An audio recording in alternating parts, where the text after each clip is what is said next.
Bem, hoje é sexta-feira, dia 3 de março, especificamente dia de meu aniversário. Pra quem quer saber quantos anos eu tô fazendo, assiste o vídeo 50 Fatos Sobre Mim, que vocês vão saber. E eu vim compartilhar com vocês uma dica maravilhosa. Infelizmente, durante a vida, nós vamos adquirindo hábitos bons, hábitos ruins. Nós vamos falar de bons hábitos. Só que quando não temos dedicação e perseverança, às vezes esses hábitos bons vão ficando esquecidos. Então eu quero compartilhar com vocês um hábito maravilhoso que eu fiz durante um tempo e estou voltando a fazer agora e que eu aprendi através da leitura desse livro aqui,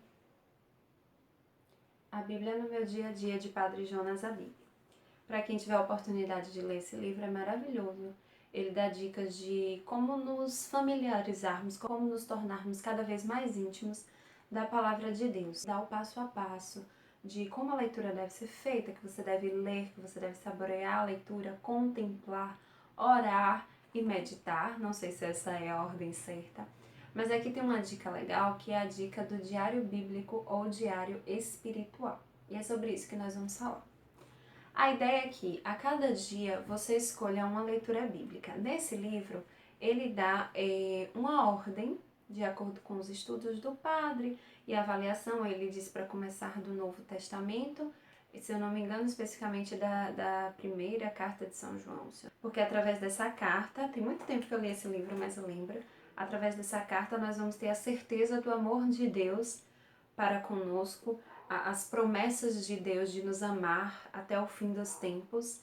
E assim, depois que nós tivermos essa certeza do amor, aí ele faz uma sequência de leituras que nós estamos preparados para ler e entender a Bíblia por completo. Então ele dá lá uma ordem para ler o Novo Testamento e depois o Velho Testamento, muito claro porque aquela ordem, porque não seguir cronologicamente. Para quem tiver interesse, né, compra um livro, que eu não posso, não sei se isso seria um plágio ou não, eu tô só falando do livro, mas aí quem tiver interesse pesquisa para ver se tem disponível na internet ou comprar o livro, que esse livro é bem baratinho e vale muito a pena. Mas então, como fazer um diário espiritual? No começo você vai sentir muita dificuldade, como eu sentia, justamente por essa falta de intimidade, de ler e meditar a palavra de Deus. Às vezes a gente lê superficialmente, algum trecho nos salta aos olhos, fala, olha, isso serve para mim, mas não fazemos uma avaliação profunda da palavra de Deus. Então, no começo, nós teremos dificuldades,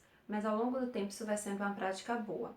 E aí você vai tirar o tempo que é melhor para você, mais tranquilo, o lugar mais tranquilo. Eu fazia de manhã, quando eu acordava, eu vou voltar a fazer de manhã, ou você pode fazer à noite, isso depende muito da sua rotina. E eu fazia a leitura de um capítulo por dia, às vezes mais de um. Porque nesse caso não é a quantidade que vale a pena, mas a qualidade da sua leitura, a absorção realmente do que Deus tem para te falar através daquela leitura. E aí ele, depois que você lê, ele fala que é importante sim você grifar o que te salta os olhos, você marcar, e ele dá 4, se eu não me engano, 4 ou 5 passos que você deve escrever no seu diário. Então eu pegava por cor e quando eu lia uma vez, e na segunda vez, vamos supor, se isso aqui é uma ordem, eu vou riscar, sublinhar de verde, se isso aqui é uma promessa, de azul. Por quê? O que você deve botar no seu diário? No seu diário, vou pescar aqui no meu, você deve colocar as promessas de Deus. O que são as promessas de Deus? É tudo aquilo que Ele fala e que a gente deve confiar, porque Deus, Ele não falha. A palavra de Deus, ela é firme, a palavra de Deus é verdadeira. Então, tudo aquilo que Ele nos fala, quando Jesus nos diz, e eis que estarei com vós até o fim dos tempos, é uma promessa. E é algo que a gente tem que se apegar, que abraçar essa promessa de Deus, para poder termos essa certeza diante de tantas tribulações, diante de tantas adversidades nessa vida. Crer nas promessas de Deus nos faz enxergar as dificuldades de uma maneira mais leve, de uma maneira mais confiante. Então, você vai linkar as promessas de Deus.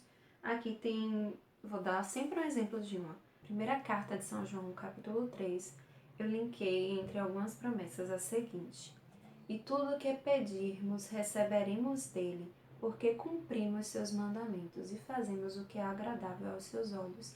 Qual é a promessa de Deus?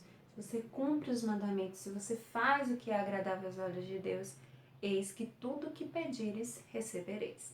Então, essa é uma promessa só para vocês entenderem. No começo, como eu disse, vocês vão sentir dificuldade de entender. Talvez o que seja uma promessa para mim, você não veja dessa forma. O que seja uma ordem para mim, você não veja dessa forma.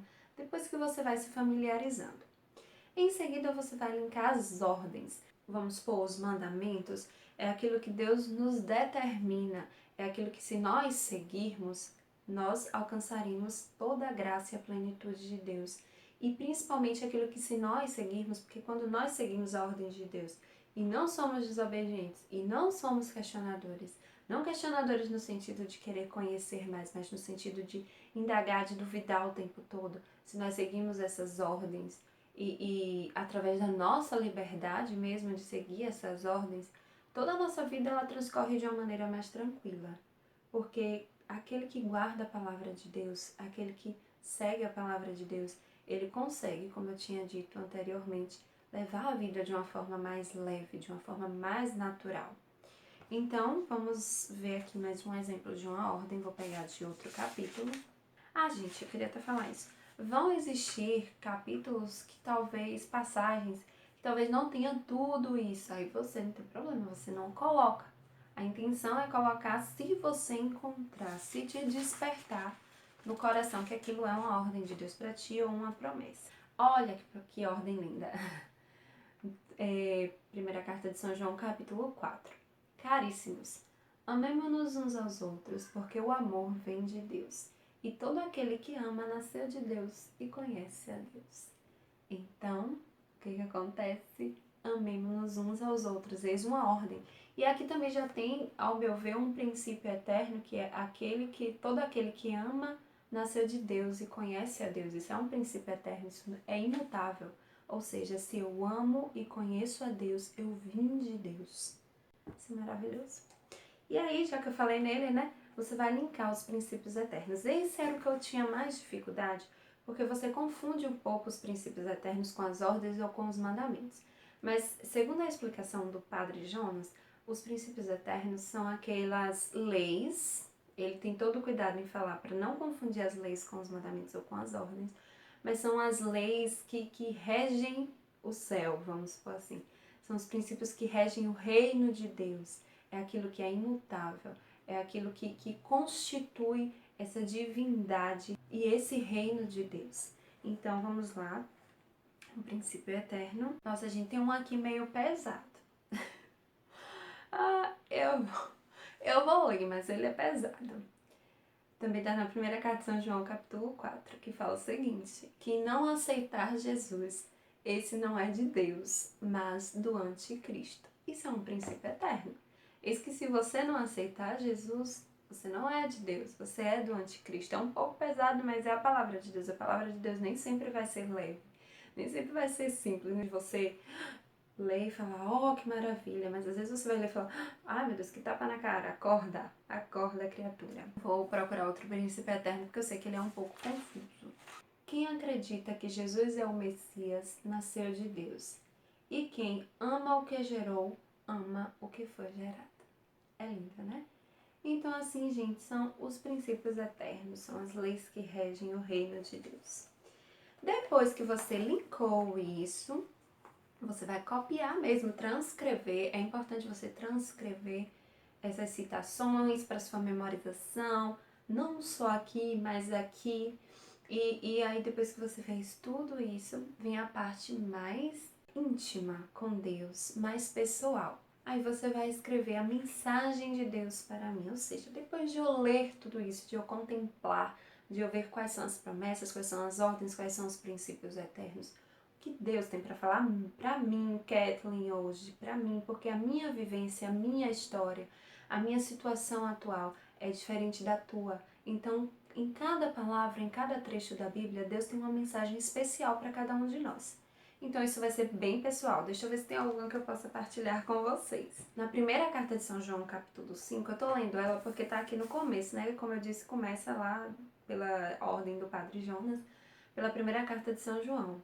A mensagem de Deus para mim, depois se você tiver curiosidade, vai lá, lê essa leitura e vê se também é essa mensagem de Deus para você, foi a seguinte: tudo é movido pela fé.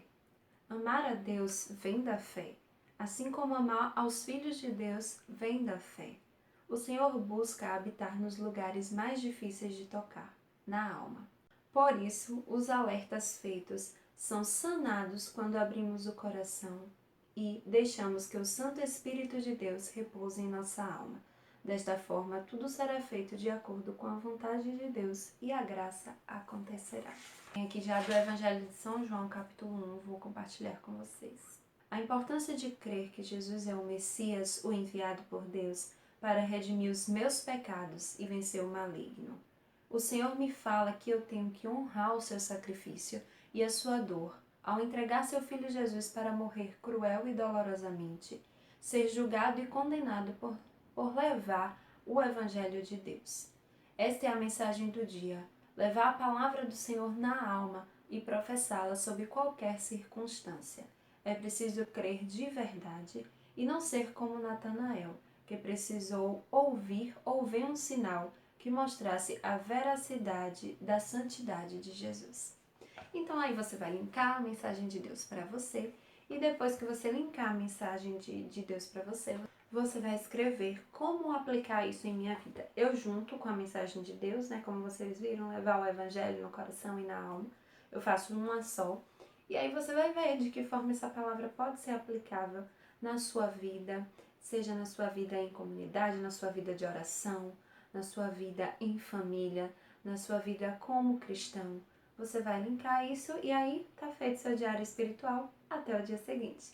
Claro que, gente, antes de chegar ao diário na prática, você tem que orar, você tem que fazer uma leitura orante da Bíblia, você tem que meditar, você tem que realmente se aprofundar, você tem que se deixar mergulhar na palavra de Deus para assim poder realmente contemplá-la e entender o que o Senhor tem para te dizer naquele dia. Faça o seu diário, eu vou fazer o meu diário. Nos tornemos cada vez mais íntimos de Deus, íntimos da sua palavra, sejamos também propagadores da palavra dele. E eu espero que vocês tenham gostado dessa dica, que seja útil. Se você gostou desse vídeo, clica aqui em gostei, não vou ficar sempre pedindo isso, né? E se você quiser, pode compartilhar essa dica com seus amigos. Deus os abençoe, parabéns para mim, hoje é meu aniversário. Se você puder, eu te peço como presente uma oração para que Deus me dê vida, saúde e força de vontade para continuar sempre com o trabalho e o projeto de evangelização. Deus os abençoe. Um beijo. Tchau, tchau.